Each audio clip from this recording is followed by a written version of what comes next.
नमस्कार। आकाशवाणी से प्रस्तुत है समाचार प्रभात।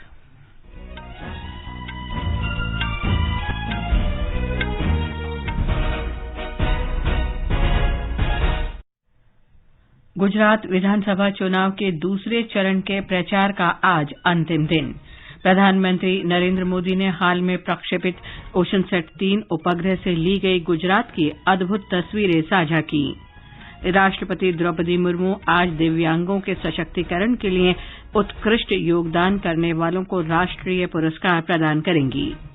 केंद्रीय अन्वेषण ब्यूरो ने दिल्ली आबकारी नीति मामले में तेलंगाना के मुख्यमंत्री की बेटी के कविता को पूछताछ के लिए समन भेजा। अमेरिका के राष्ट्रपति जो बाइडेन ने भारत की G20 की अध्यक्षता के दौरान प्रधानमंत्री नरेंद्र मोदी का सहयोग करने को कहा। और फीफा विश्व कप में स्विट्जरलैंड सर्बिया को हराकर प्री क्वार्टर फाइनल में पहुंचा। ब्राजील ने कैमरून से हारकर भी अंतिम 16 में जगह बनाई। नॉकआउट मुकाबले आज से।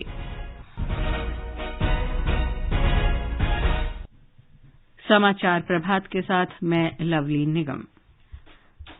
गुजरात विधानसभा चुनाव के दूसरे चरण के लिए प्रचार आज शाम समाप्त हो जाएगा। हमारे संवाददाता ने बताया है कि इस चरण में राज्य के 14 जिलों की 93 सीटों पर सोमवार को वोट डाले जाएंगे। गुजरात के दूसरे और अंतिम चरण के चुनाव में लगभग 2.5 करोड़ मतदाता 833 उम्मीदवारों की किस्मत का फैसला करने वाले हैं। भारतीय जनता पार्टी और आम आदमी पार्टी ने सभी 93 सीटों पर अपने प्रत्याशी उतारे हैं। वहीं कांग्रेस ने 90 सीटों पर उम्मीदवार खड़े किए हैं और बाकी सीटों पर राष्ट्रवादी कांग्रेस पार्टी के उम्मीदवार हैं। इस चरण में 69 महिला प्रत्याशी भी हैं और 285 निर्दलीय उम्मीदवार भी अपनी किस्मत आजमा रहे हैं। सत्तारूढ़ भारतीय जनता पार्टी के कई प्रमुख उम्मीदवार मैदान में हैं, जिनमें स्वयं मुख्यमंत्री भूपेन्द्र पटेल, वरिष्ठ मंत्री ऋषिकेश पटेल, हार्दिक पटेल और अल्पेश ठाकुर शामिल हैं। वहीं कांग्रेस प्रत्याशियों की बात करें तो विपक्ष के नेता सुखराम राठवा और जिग्नेश मेवाणी मुकाबले में हैं, तो दूसरी ओर आम आदमी पार्टी के नेता भरत सिंह वाखला और भीमा भाई चौधरी भी राजनीतिक संग्राम में उतरे हैं। अपर्णा खुंट के साथ सुशील चंद्र तिवारी, आकाशवाणी समाचार, अहमदाबाद। उत्तर प्रदेश के मुख्यमंत्री योगी आदित्यनाथ, केंद्रीय मंत्री स्मृति ईरानी और पुरुषोत्तम रूपाला सहित भारतीय जनता पार्टी के कई नेता आज रैली और रोड शो करेंगे। आम आदमी पार्टी के नेता और पंजाब के मुख्यमंत्री भगवंत मान, सांसद संजय सिंह और कांग्रेस की ओर से प्रदेश अध्यक्ष जगदीश ठाकुर, सांसद शक्ति सिंह गोहिल सहित कई स्थानों पर प्रचार करेंगे। दिल्ली नगर निगम चुनाव के लिए प्रचार कल समाप्त हो गया। 250 वार्ड के लिए रविवार को मतदान होगा और वोटों की गिनती 7 दिसंबर को होगी। इस बीच दिल्ली में सरकारी स्कूल रविवार को होने वाले नगर निगम चुनाव की तैयारी के सिलसिले में आज बंद रहेंगे। शिक्षा निदेशालय ने कहा है कि इस अवकाश के बदले राजधानी के सरकारी स्कूल महीने के दूसरे शनिवार यानी 10 दिसंबर को खुले रहेंगे। प्रधानमंत्री नरेंद्र मोदी ने हाल ही में प्रक्षेपित ओशनसैट 3 से भेजे गए गुजरात के अद्भुत उपग्रह चित्र साझा किए हैं। इन रंगीन और स्पष्ट छवियों के बारे में श्री मोदी ने कहा है कि अंतरिक्ष प्रौद्योगिकी के क्षेत्र में ऐसी प्रगति से चक्रवातों का पूर्वानुमान बेहतर होगा और देश की तटीय अर्थव्यवस्था को भी बढ़ावा मिलेगा। पिछले शनिवार को प्रक्षेपण के 3 दिन बाद 29 नवंबर को ओशनसैट 3 ने गुजरात के कच्छ क्षेत्र, अरब सागर और हिमालय की श्रृंखलाओं की तस्वीरें भेजी थीं। 28 नवंबर को मन की बात कार्यक्रम में प्रधानमंत्री ने PSLV C-54 प्रक्षेपण की सराहना करते हुए कहा था कि किस तरह इसरो की मदद से विकसित एक उपग्रह को भूटान के लिए अंतरिक्ष में भेजा गया। राष्ट्रपति द्रौपदी मुर्मू आज नई दिल्ली में अंतर्राष्ट्रीय दिव्यांगजन दिवस के अवसर पर राष्ट्रीय पुरस्कार प्रदान करेंगी। समारोह का आयोजन सामाजिक न्याय और अधिकारिता मंत्रालय कर रहा है। राष्ट्रपति दिव्यांगजनों के सशक्तिकरण में उल्लेखनीय योगदान करने वाले व्यक्तियों, संस्थाओं, संगठनों, जिलों और राज्यों को सम्मानित करेंगी। दिव्यांगजनों के सशक्तिकरण में विशेष भूमिका निभाने के लिए मंत्रालय हर वर्ष यह पुरस्कार समारोह आयोजित करता है। एक रिपोर्ट। विकलांग व्यक्तियों का अंतर्राष्ट्रीय दिवस 3 दिसंबर को दुनिया भर में मनाया जाता है। इसका उद्देश्य विकलांग लोगों के मुद्दों को सामने लाना, उनके मौलिक अधिकारों को सुनिश्चित करना और उनकी गरिमा और कल्याण को बनाए रखना है। संयुक्त राष्ट्र के अनुसार 1 अरब विकलांग लोगों में से 80% विकासशील देशों में रहते हैं। भारत की बात करें तो केंद्र सरकार एक समावेशी समाज बनाने के लिए लगातार प्रयास कर रही है, जिसका मकसद दिव्यांगजनों के विकास के लिए समान अवसर प्रदान करना है, ताकि वे समाज में उत्पादक, सुरक्षित और सम्मानित जीवन जी सके। इसके लिए केंद्र सरकार सुगम्य भारत अभियान और कौशल विकास के लिए राष्ट्रीय कार्य योजना जैसी विभिन्न योजनाओं को प्रभावी तरीके से लागू कर रही है। भूपेंद्र सिंह, आकाशवाणी समाचार, दिल्ली। सामाजिक न्याय और अधिकारिता मंत्री डॉक्टर वीरेंद्र कुमार ने कहा है कि देश को आत्मनिर्भर बनाने के लिए दिव्यांगजनों का योगदान बहुत महत्वपूर्ण है। डॉक्टर वीरेंद्र कुमार ने कल नई दिल्ली में इंडिया गेट पर दिव्य कला मेले का उद्घाटन करते हुए कहा कि इस तरह के आयोजन दिव्यांगजनों को उद्यमशीलता की ओर प्रोत्साहित करते हैं। 7 दिसंबर तक चलने वाले मेले में 100 से अधिक दिव्यांग उद्यमी भाग ले रहे हैं। ये समाचार आकाशवाणी से प्रसारित किए जा रहे हैं। डिजिटल बैंकिंग का है जमाना, टाइम है बचाना। डिजिटल बैंकिंग है आसान, करो चाहे कोई भुगतान, एनी टाइम एनीवेयर, सेफ है, फास्ट है, हर पेमेंट उंगलियों पे सेट है। लेन देन के हैं ऑप्शंस कई, IMPS, NEFT, UPI भी। 24 घंटे करते ये काम, पेमेंट आसान और रहे आराम। RBI कहता है जानकार बनिए, सतर्क रहिए। खुजली झटपट दूर करे, मोहे जालिम लोशन, वही नाम वही काम, कुछ भी नहीं बदला, चर्म रोगों का दुश्मन जालिम लोशन। समाचार प्रभात में आपका फिर स्वागत है। केंद्रीय अन्वेषण ब्यूरो CBI ने दिल्ली आबकारी नीति घोटाला मामले में तेलंगाना के मुख्यमंत्री की पुत्री के कविता से पूछताछ के लिए उन्हें समन भेजा है। उन्हें मंगलवार को नई दिल्ली या हैदराबाद में पेश होने को कहा गया है।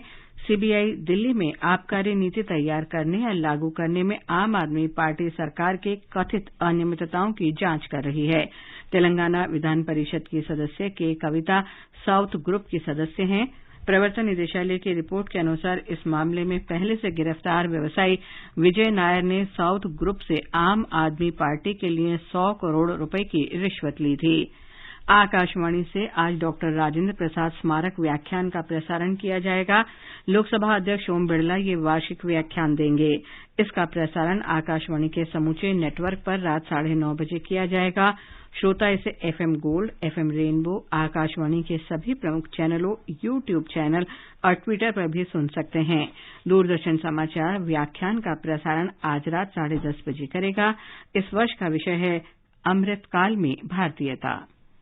आकाशवाणी का प्रतिष्ठित कार्यक्रम डॉक्टर राजेंद्र प्रसाद स्मारक व्याख्यान। इस वर्ष का विषय है अमृतकाल में भारतीयता, विविध रंगी सांस्कृतिक विरासत का सम्मान। वक्ता माननीय लोकसभा अध्यक्ष श्री ओम बिड़ला। तमिलनाडु का भरतनाट्यम हो या केरल का कथकली या लखनऊ जयपुर का कथक हो या फिर असम का बिहू हो, ऐसी सभी शास्त्रीय और लोक कलाओं ने सामाजिक ताने बाने को मजबूत किया है। इनके जरिए हम एक रहे हैं। सुनना ना भूलें 3 दिसंबर को रात 9:30 बजे आकाशवाणी के राष्ट्रीय नेटवर्क पर।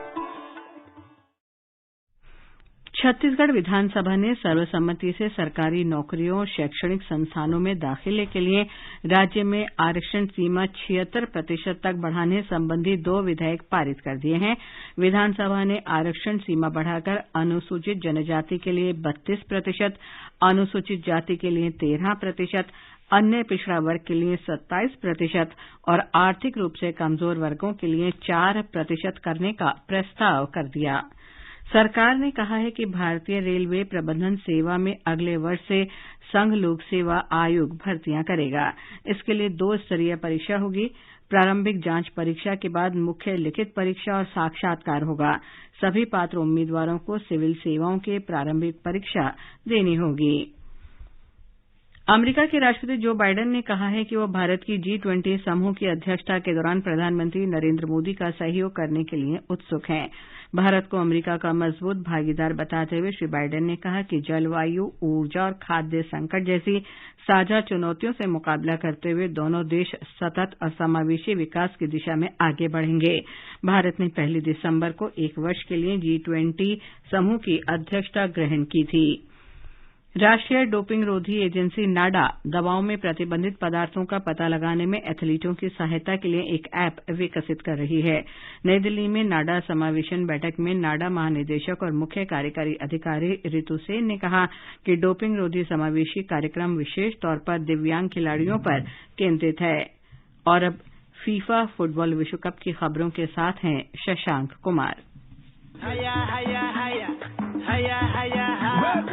फुटबॉल विश्व कप में अंतिम 16 टीमें तय हो गई हैं। कल स्विट्जरलैंड और दक्षिण कोरिया ने अंतिम 16 में जगह बनाई। ग्रुप जी में स्विट्जरलैंड ने सर्बिया को 3-2 से पराजित किया। एक बड़े उलटफेर में विश्व के 43वें नंबर की कैमरून की टीम ने 5 बार के चैंपियन ब्राजील को 1-0 से हराया। विश्व की नंबर 1 टीम ब्राजील पहले ही अंतिम 16 में पहुंच चुकी थी। इससे पहले ग्रुप एच में भी बड़े उलटफेर में 28वें नंबर की दक्षिण कोरिया ने 9वें नंबर की पुर्तगाल को 2-1 से हराकर 12 साल बाद अंतिम 16 में प्रवेश किया। क्रिस्टियानो रोनाल्डो की अगुवाई में पुर्तगाल ने पहले ही प्री क्वार्टर फाइनल में जगह बना ली थी। एक अन्य मैच में 2 बार की चैंपियन उरुग्वे की टीम घाना को 2-0 से हराने के बावजूद अंतिम 16 में नहीं पहुंच सकी। आज से अंतिम 16 के मुकाबले शुरू हो रहे हैं। शाम 8:30 बजे अमेरिका का मुकाबला नीदरलैंड से और देर रात 12:30 बजे अर्जेंटीना का सामना ऑस्ट्रेलिया से होगा।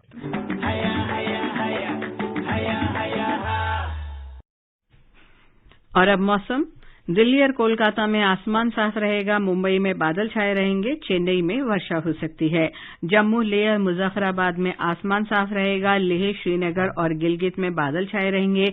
लेह में अधिकतम तापमान 5 डिग्री सेल्सियस और न्यूनतम तापमान 0 से 5 डिग्री सेल्सियस नीचे रहने का अनुमान है। गिलगित में न्यूनतम तापमान 0 से 2 डिग्री सेल्सियस नीचे रह सकता है।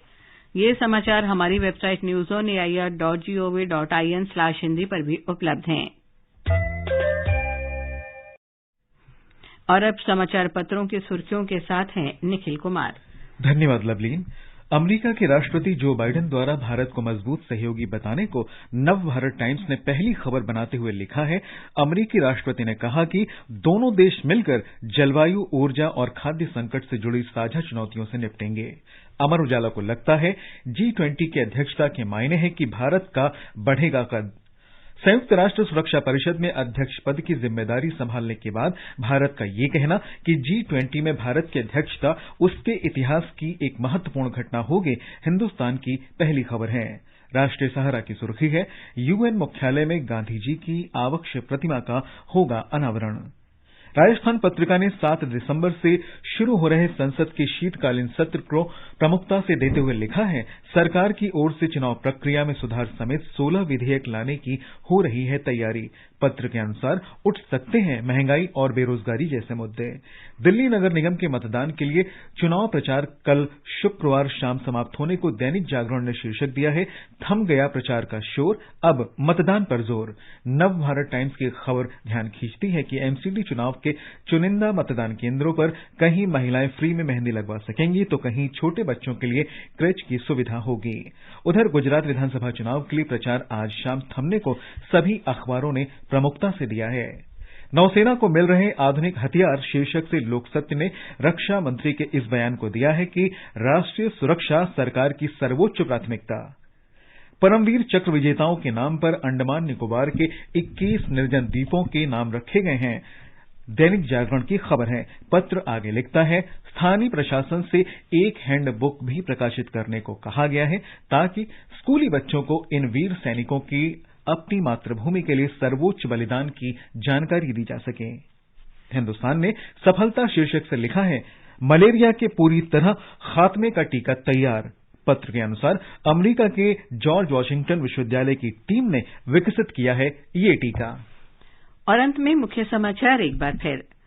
गुजरात विधानसभा चुनाव के दूसरे चरण के प्रचार का आज अंतिम दिन। प्रधानमंत्री नरेंद्र मोदी ने हाल में प्रक्षेपित ओशनसेट 3 उपग्रह से ली गई गुजरात की अद्भुत तस्वीरें साझा की। राष्ट्रपति द्रौपदी मुर्मू आज दिव्यांगों के सशक्तिकरण के लिए उत्कृष्ट योगदान करने वालों को राष्ट्रीय पुरस्कार प्रदान करेंगी। केंद्रीय अन्वेषण ब्यूरो ने दिल्ली आबकारी नीति मामले में तेलंगाना के मुख्यमंत्री की बेटी के कविता को पूछताछ के लिए समन भेजा।